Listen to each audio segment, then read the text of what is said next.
So we're looking at invitations. First of all, we need to know the user who is sending this invitation. All right. So we're gonna do table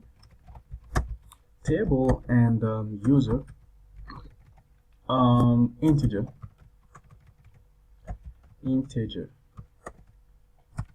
user ID. Okay.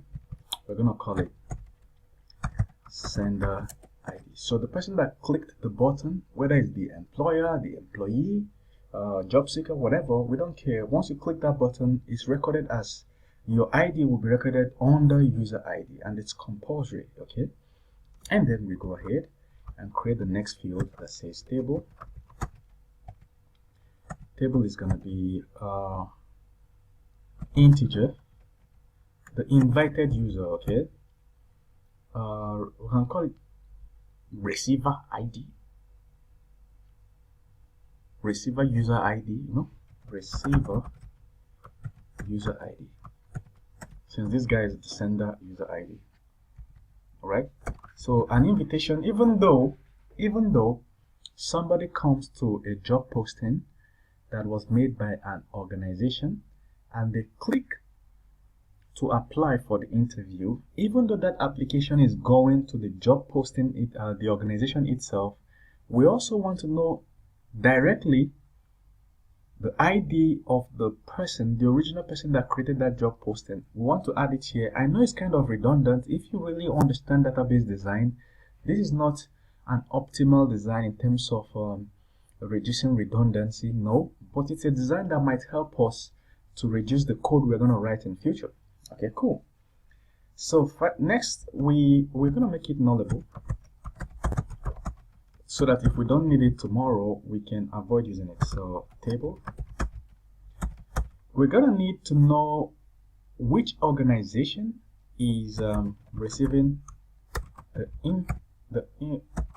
invitation. Organization, or which organization is the invitation about? Organization ID. Okay. And as usual, it's going to be nullable. So I'm just going to copy the nullable we did here because I'm lazy. I don't want to type. So we have this nullable here, and then we want to know which job posting integer, which job posting job ID. Okay. So from the jobs table, we want to know which of the job postings that it is concerned about. Now, it needs also to be nullable.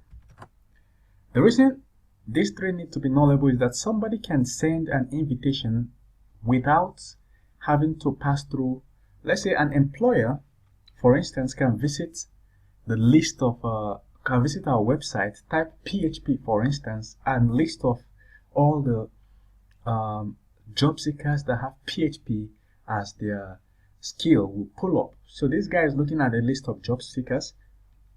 Now, if this guy clicks invite, you see they're not inviting them to an organization post, they're not inviting them to a job, a certain job, so they just want to invite them for a chat or something, whatever.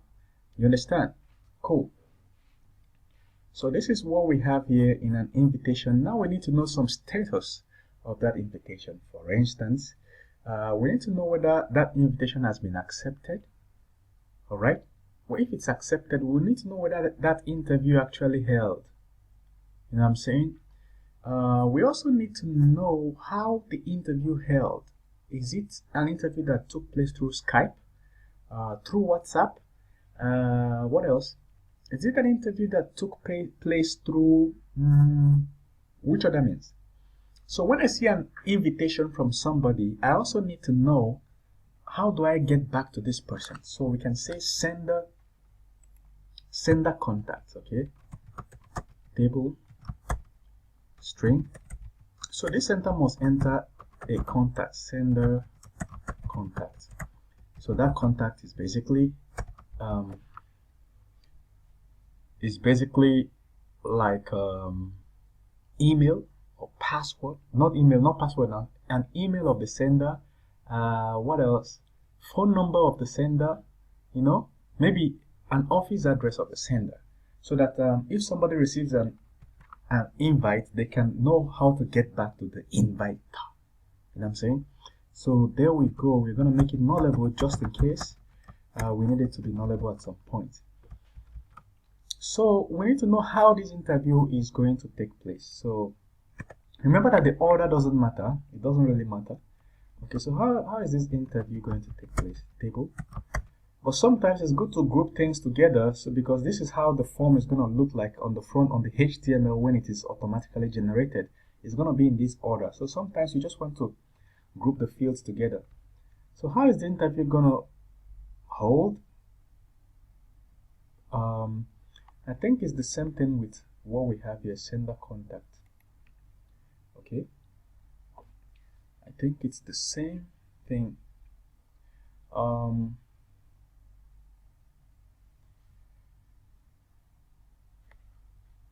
I think it's the same thing so far. So let's say another thing we have to put is so what if the applicant wants to add a little note, all right, or the inviter wants to add a little note? So we can say long text. Is it going to be long text? I'm not really sure whether the note is going to be big or short. Maybe an instruction for the invitation. Okay, so we're going to have something like inviter note or notes. No need for inviter note.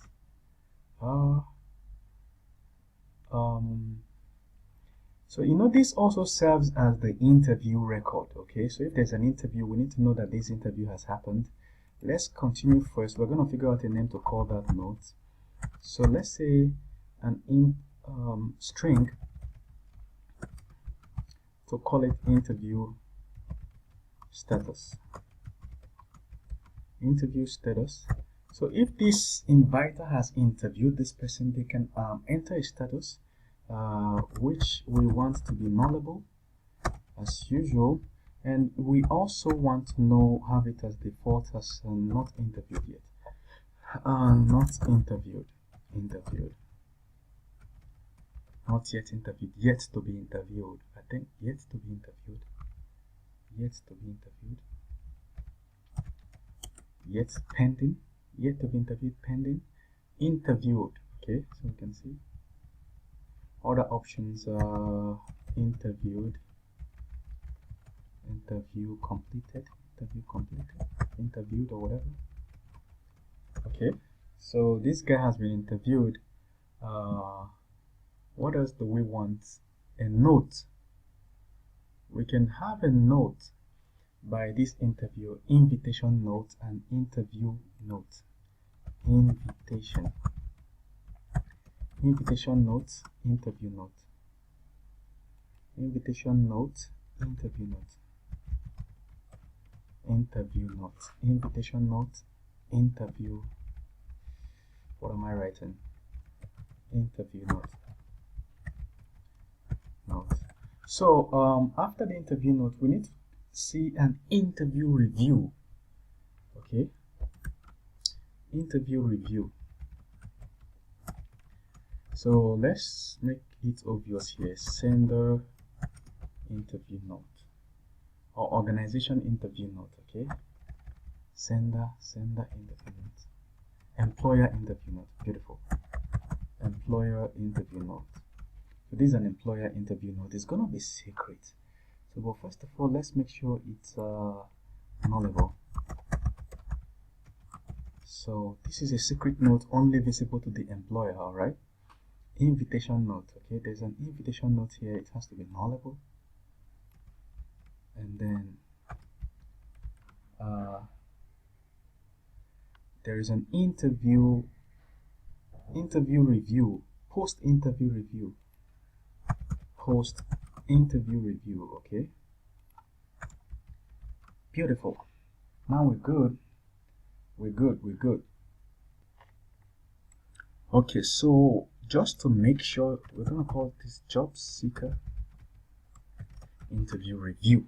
Just job seeker post interview review. All right, I'm being careful to put these things well. So this one is yet to be interviewed. Yet to be interviewed, nullable.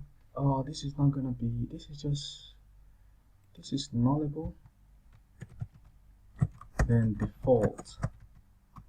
Okay. Interview started, not yet interviewed, yet to be interviewed, whatever. Okay, so we have job ID, interview status, invitation note, employer interview note. So interview status, interview date.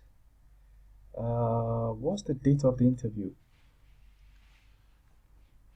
Okay, so what's the date of the interview? We can see table, date, time, just date. Okay, yeah, date, time. What's the date of the interview? Date of interview. Okay, it's gonna be nullable. Okay, now we know all these things. We're good to go. Other things might pull up next time, right? Other things might pull up, but it's okay for now. If something comes up, we can just construct it. So I'm going to stop here, and in the next video we do the migrations for jobs.